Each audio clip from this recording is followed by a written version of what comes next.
Fascisticum, Gun. Gun.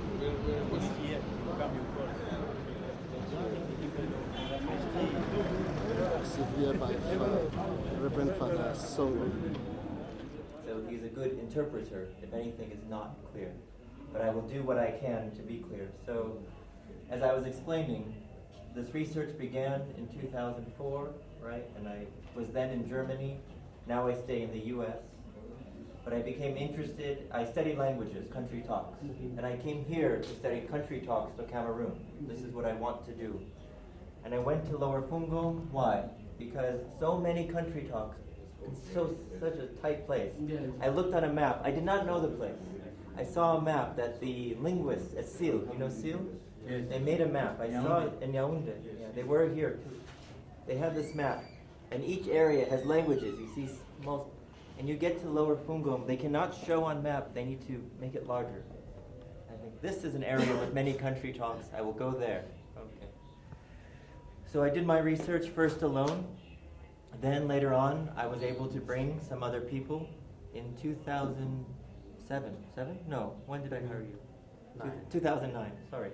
In 2009, I received, for the first time, funding, enough money to bring a team. This is how Peter Paul came. Because I know languages, I know country talks, I can do this, but I'm not so good with culture. That's why he speaks good Pidgin now. I mean, I don't, right? So he's there for culture. He goes to each village, right? He's seen the whole place. I stay in Womb, and I often direct. Some of you know Jesse Lovegren. You know Jesse? Yes. Who knows Jesse? Jesse was my student. He was under me. And Mundabli, you know Rebecca. Rebecca. She came. I was in Germany. She knew me. She said, I want to go to Cameroon and learn a country talk. So I said, here are some. I showed her Lowerfungom. She liked Mundabli, I think because it was Fa. She wanted to go to the one that was furthest Fa, and up. She chose the hardest one. Okay, the trek. She liked trekking. Okay, so in 2009, the project with Peter Paul, we began to study country talks more and culture more for the first time. Before it was only country talk. Now it's country talk and culture. Customs, rituals, secret societies, as you know. Peter Paul asked some of you about how the societies work, each quarter, how each village is structured.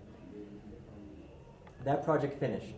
But you know that project because you know Peter Paul. You know too that, as Nelson discussed, in the health center in Aba, for that project, you see, we work with one person here, one person there. When we work with one person, we give them something for their time. Maybe they spend 2 hours with us, maybe they spend 4 hours with us, so we give for their time. But that person, he told us about country talk. But how can he know country talk without his village? He knows country talk because his village knows country talk, right? So we say, it's good to give him some money for his time, or give these people money for their time. But we also want to make sure that all of the villages get something. Because each person who knows country talk, if you know Mundabli, if you know Munfu, if you know Aba, it's only because the whole village has taught you Mundabli, Munfu, Aba. So the last project, we thought, how can we assist the whole area so everyone can benefit? And that's how we gave some assistance. Peter Paul helped identify the health center, right? And you know, we discussed, there were zincs, mattresses, ceiling. Generator. Oh, yes. You left the generator. Okay, yes. Generators. The hospital for Aba. Yeah, so we want these things to stay. Okay. That project finished. It was 3 years. We extended to 4 years, finished. So I applied for a new project. And just in January, I heard probably the money will come, but the money was not there. By maybe May, I don't remember, May or June, the money came. So we started the work. We started first in Buffalo, because this time, right now, the last project, Peter Paul is from Italy. He gets sent from Italy here. I'm from Buffalo, I get sent there. Jesse, also from America, gets sent. That's fine. But I also want to involve the Cameroonian universities. I want Yaoundé, Boya, and Katu to take part, so that the Cameroonians are building their capacity. So we don't just send whites in, they come and they leave, they come and go. So we wanted to build these partnerships. So in Buffalo, the representatives of Buea and Katuk and Yaoundé should come so we could begin. And this is why we are here now, why we met at Katuk, why we are here in Bamenda. That's the cooperation on this side. But it's still important to us to think, well, Yaoundé is getting something. A bigger one, and where we will launch the project and the workshop, and where chiefs and representatives of the Lowerfungom villages will be with us. And so they will also participate in this. Multilingualism is interesting and should be studied. And I should say, when we use multilingualism here, from my own perspective, I'm not concerned about English and French. This is multilingualism of Africans in African languages, right? This is the perspective we're taking. So what are the big picture questions here, from a high level of linguistic questions? So how do social structures impact language change? This is something that drives me. How do different societies and how they structure themselves change the way languages change in such a small space that it allows us to explore language change and language interaction and language dynamics in a way that's not really possible, say, in America, where English is everywhere. And it's this, the language diversity of the grass fields that has sort of brought me here today, receiving funding, is I want personally for this to be the start of what you call a longitudinal study. I'm not sure how familiar all of you are with this notion of a longitudinal study, but the idea is to study these languages, particularly in a region of Lowerfungom, up to the north of here, over 10, 20, 30, 40 years. If it's that long, it will be beyond me. I'll have to hand off the project to other people. But what we've discovered in so many areas of research is that when you have data, consistent data, over 40 or 50 years, the research questions you can ask become wonderful and new, and you cannot even anticipate how people will use the data, right? So, teachers from the different state universities, you are all welcome. I stand here first as the head of Department of Anthropology associated with the project.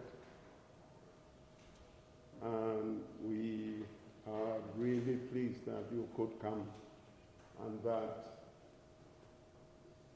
the project that started in the minds of a few has become a reality and a property of many.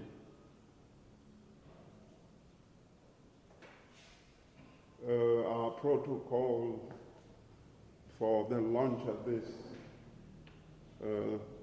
project, after I finish saying a word, the project coordinator, Pierre Paolo. We started working, it was 2009 when I had obtained my PhD in linguistics at the University of Florence in Italy. And after getting my PhD, as many PhD former students, as many doctors, basically I had no jobs. And you know that my PhD was not on any African languages. I had to go to Pakistan. I studied the Kalasha language, which is a language spoken in the mountains between Pakistan and Afghanistan, in high mountains there. And so, with my PhD degree in hand, in Italy there was no possibility to work. And so I was applying anywhere in the world. And among the many applications, there was this one to Buffalo, to the University of Buffalo, at Buffalo. And Buffalo is the place where two of my great-grandfathers went in the early 20th century. Getting, about this project, help us understand us as Africans. Some of the things that we know about our languages, about why we speak several languages, and we are getting new ideas from them. We don't have to necessarily accept them, but at the same time, we have to ask ourselves why we've been, speaking those different languages. And I think that it's a very nice way for us to understand one another. And maybe in the case of Cameroon, where we can then explain why we speak several languages.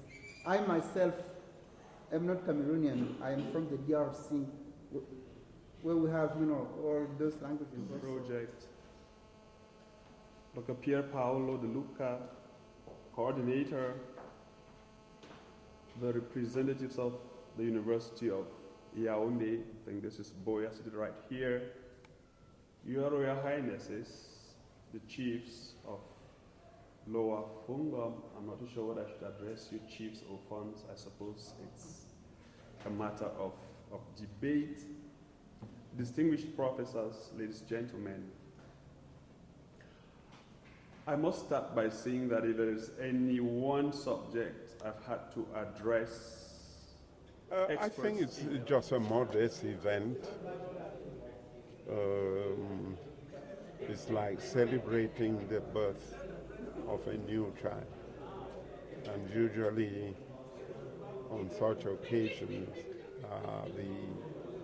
the parents of the child and the relatives of the child. And this launching, I can say, was witnessed virtually by about 4 or 5 state universities, Marwa, Douala, Boya, Katu, and Bamenda. Because I think the focus of the project is training who? Both teachers as well as graduate students. And therefore, this birthday celebration of the project was a modest one. Thank you very much, sir. Thank you. Mr. Christopher, thank you for asking me that question. There is nothing that can go without a benefit. So we, the Fons of the Lowerfungom, have earlier set it inside that we are ready to support this project, and we are applying for the people to give us a help because the area is wonderful. We need road, which is the most essential thing down there, and education. We need that our children should be educated. If this partner can help us, in fact, we'll be very grateful.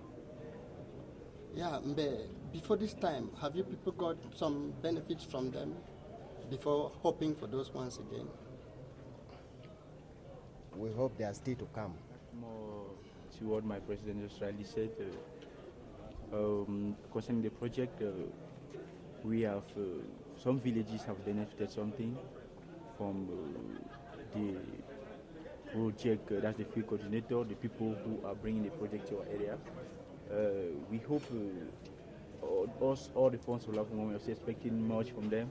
If they have chosen our area to be the area where they are going to carry out this project, then we should say we are fortunate and we are very glad and grateful.